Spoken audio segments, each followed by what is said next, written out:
who is the Conservative MP for Aberconwy. Bore da, good morning.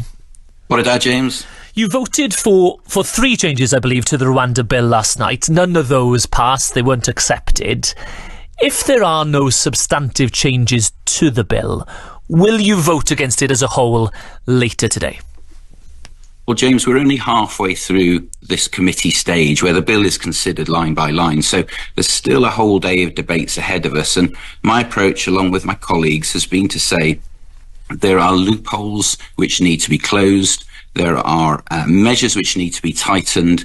And this is driven by a concern for safety.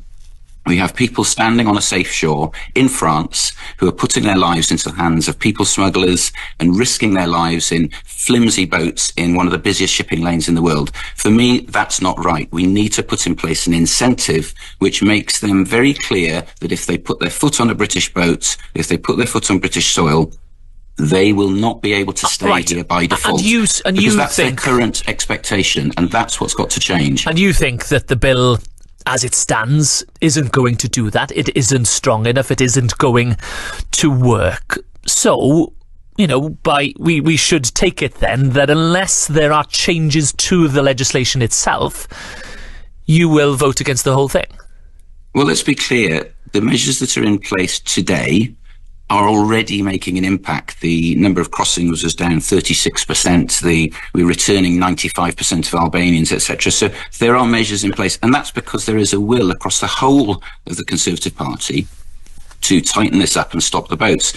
The measures that we're debating are saying what other angles, what other concerns do we have? So, for example, 63% of the claims last year for those seeking asylum were made under the basis of the Modern Slavery Act. Now, that act was not intended to be used in this way, but this is an example so I'm getting the sense that you think how lawyers are frustrating the process and the will of government. Forgive me, but I get the sense that you're not minded to vote the whole thing down. You think, okay, it's a step in the right direction.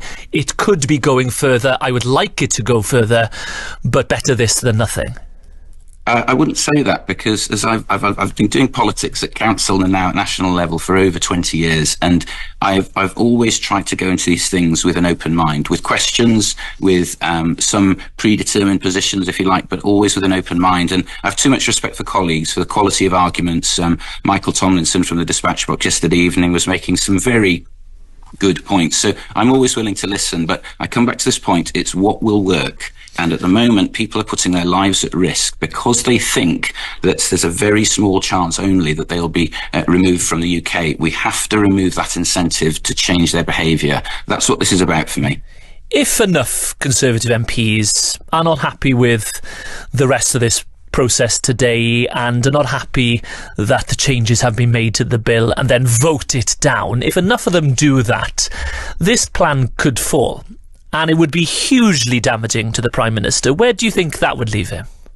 Well, the only reason you can ask that question is because we know that Labour are going to vote against it. They have voted against measures to toughen up immigration 86 times. And we will talk to Labour in a minute, but this is about divisions and disagreements within your own party, isn't it? If you were all on the same page, then it would pass. No, I think what you're seeing is the workings out of a party that's used to having debates about matters. I've made it clear that there's a unanimity of intent and purpose. The question is how we deal with this. And it is really important that people understand Labour's plans are to do a deal with the EU to bring 100,000 migrants a year into the UK. And this is why the question you're posing is relevant. So where does it leave the Prime Minister? It would be hugely damaging, wouldn't it? You know, this is a totemic issue for him. It's one of his main priorities. We'll argue the rights and wrongs of it in a moment, but if it falls, is that curtains for him, or can he limp on? I've always made a point of supporting the Prime Minister, and his approach to this has been thoughtful, it's been compassionate, and I'm confident in his leadership to take us through this. On the bill itself, there are lots of criticisms from many different directions that it's a gimmick, you're only going to actually affect a couple of hundred people, maybe 1,000 asylum seekers being sent to Rwanda when the numbers are much higher than that. You've spent hundreds of millions of pounds on it already without sending a single asylum seeker to Rwanda. you're concentrating on this rather than actually trying to get to the heart of the problem and tackle it? There's a long answer to that question, but to keep it really short, this consistently comes up in polling right across the UK. Every constituency within the UK, this comes up as the number one issue and concern of people. Yeah, but the question is whether this is going to work. Constituency as and well. That's the point, isn't it? It's the most important question, and there's an identity issue at the back of this. You know, can a nation support itself or can call itself a nation if it can't control its borders? You know, when someone comes in illegally, who are they and where are they? We don't know at the moment. That's the problem. And you talk about safety being the main reason for you because tragically so many people are dying trying to cross the channel, but you know, and other options would be for the UK government to open up more safe routes, alternative ways for people to get here safely. Or the French, for example, have suggested that there could be a processing centre in northern France so that claims could be processed there, allowing people then to travel legally to the UK if accepted. That's been rejected. So you talk about safety. There are alternative options. They've just not been adopted. Well, I haven't seen any legislation come forward for that kind of proposal, and I would be open to it. I've always made a point. This isn't for me about people being here from overseas or in this country. I'm one of those who wishes to welcome folks who need it and welcome legitimate refugees.